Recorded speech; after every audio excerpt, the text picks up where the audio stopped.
In California, we're joined by Amir Avadallah, who is the founder and CEO of Vantara Inc. That's a generative AI company.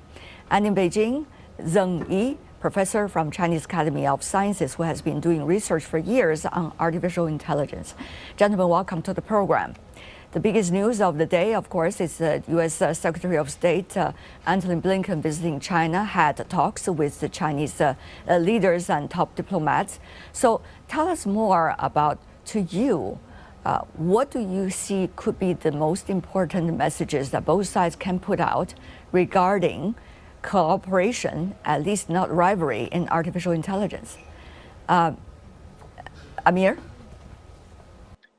Well, I'm hoping that they will reach a way to make it easier for both countries to collaborate when it comes to AI. Specifically, as you know, some of the recent curbs the US, for example, has been putting, preventing NVIDIA, which is one of the top AI companies here, from selling certain types of hardware to China.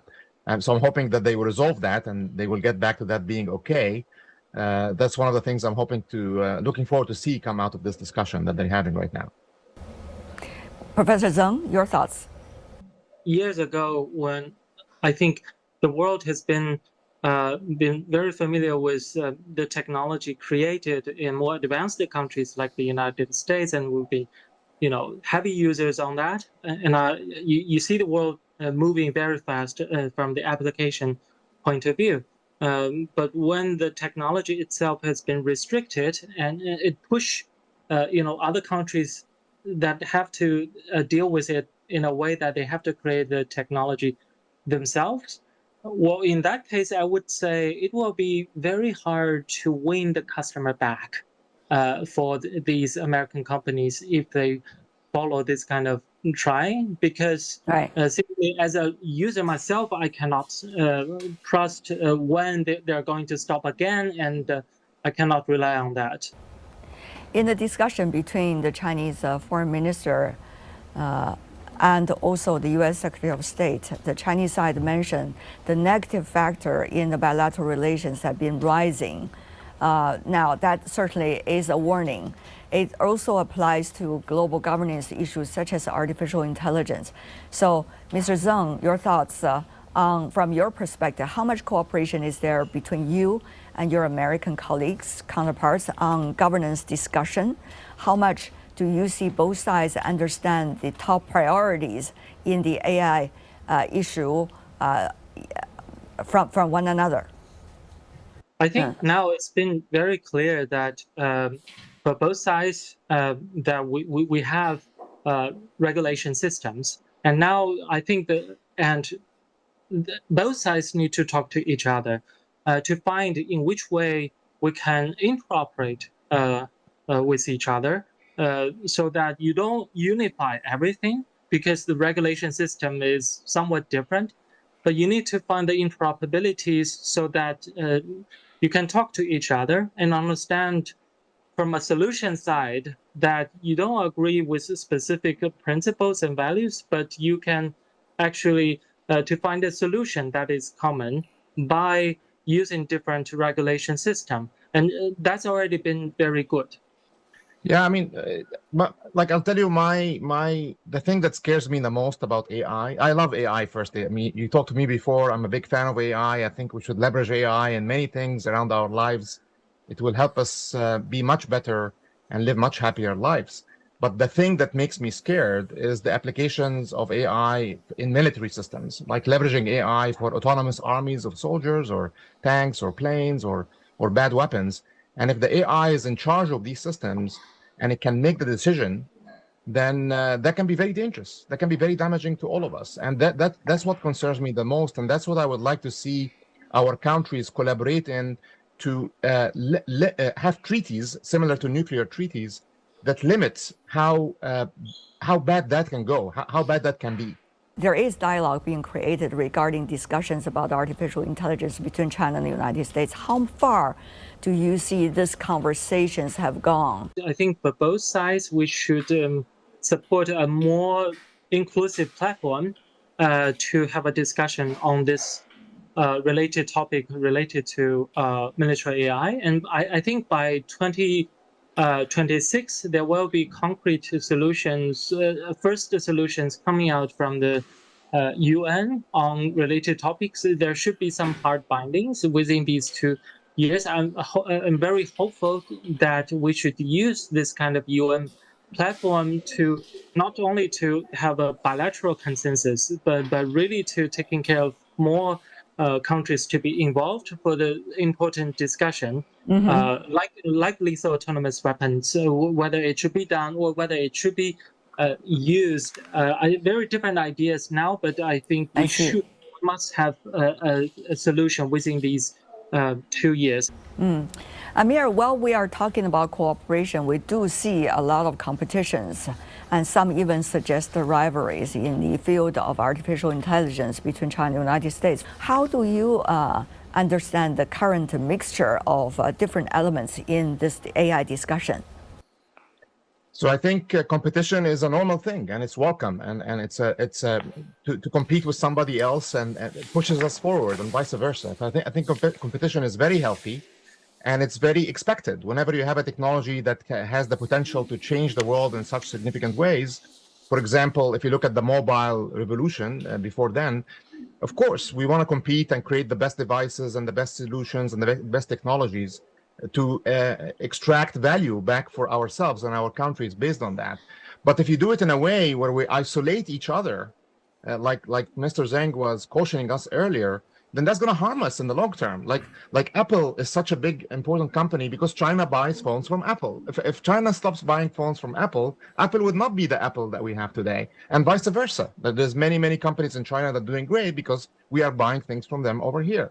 So that's my view on this. Is competition is healthy, as long as we don't take competition to the point where we say, let's stop working with each other. If we get to the point, stop working with each other, then now competition becomes bad because we're isolating each other from the technology. Right. Now, this year we see many things going on. For example, the presidential election in the United States. We also see an increasing fragmentation regarding some of the current ongoing crises in the world. We also see geopolitics, of course, that has been there for years. So how to prevent artificial intelligence and the application of that will be misused to further divide our opinions, fragment our world, including creating more perception problems between China and the US. Amir. Yeah, so that's a very hard problem, and that's not a problem of AI. Like, I'm not going to blame AI for that one. I think we humans are the ones to blame for that one. We are the ones that come up with different stories and different propagandas to try and affect each other in different ways. AI is simply a tool that allows us to do it at a much bigger scale. But we still, at the end of the day, the abuse is not from the AI, the abuse is from us. Now, how do we counter that? We counter that by making sure that we have checks and balances that can catch it when it's taking place. So, for example, a number of the social media networks here in the US are adding controls around validating the factualness and the correct nature of information or news being shared on the platforms, so that if people try to reshare them or redistribute them, it will block them and say, this is not true, this is fake information, you should not depend on this. Another example, LinkedIn is a very popular website here in the US. I'm not sure how big LinkedIn is in China. LinkedIn is a social media network for professionals. And yeah, many people were posting fake profiles and fake images and fake personas on LinkedIn. And LinkedIn a few months ago added now a fake checker, a fake profile checker that detects these profiles and blocks them completely. So I think we need a combination of three things. Number one, we need to have checks that are checking these sources continuously. Number two, we need to educate the public so they are more cognizant that this can happen to them, and they could be looking at a fake avatar right now or a fake story right now, to make them more sensitive to detecting that. In the same way that we teach the public to be careful with phishing attacks for their password, right? That's something that we teach the public on. That's number two that we need to have in place. And number three, we need as much as we can to have governance and regulations between each other, that we're not going to do these bad things to each other. So that's the solution, but it's easier said than done. because China sees a number of issues close to her heart. For example, the issue of Taiwan, the issue of South China Sea, all of these regarding sovereignty, territorial integrity. But there was, according to China, misinformation and misperceptions, to say the least, about these issues that are flowing around actively on social media and beyond. So once again, how will we try so that wrong perceptions and fake news, disinformation will not further spread and AI become a victim of that? The way that the Chinese government is doing for disinformation and fake information now is that they regulate, they release the generative AI regulation, saying that if some of the contents are generated by AI, you have to make it clear, and you have to, and also by using some technologies like watermarking, so that people can identify this is AI generated. Well, so you cannot use AI to create disinformation, and you don't say that this is not real. Well, on the other side, of course, the challenge is there, I think, globally, like what Amma said. So what I wanted to happen globally is that maybe we can, as the two most advanced countries, at least from our understanding, it would be great for US and China to collaborate on creating a global fact checker or something like that, so that everyone from the technology cooperation point of view, you can compete actually to identify disinformation and misinformation. But basically, everyone will get benefit because all the disinformation on the web can be found by a competition. So I think that would be more healthy to for both sides, so that you don't misunderstand the U.S. from our side, and also they don't misunderstand our side by using this technology. Well, I heard a lot of great ideas coming from both of you gentlemen. What a pleasure talking to you. Thank you so much. Thank you. Thank you.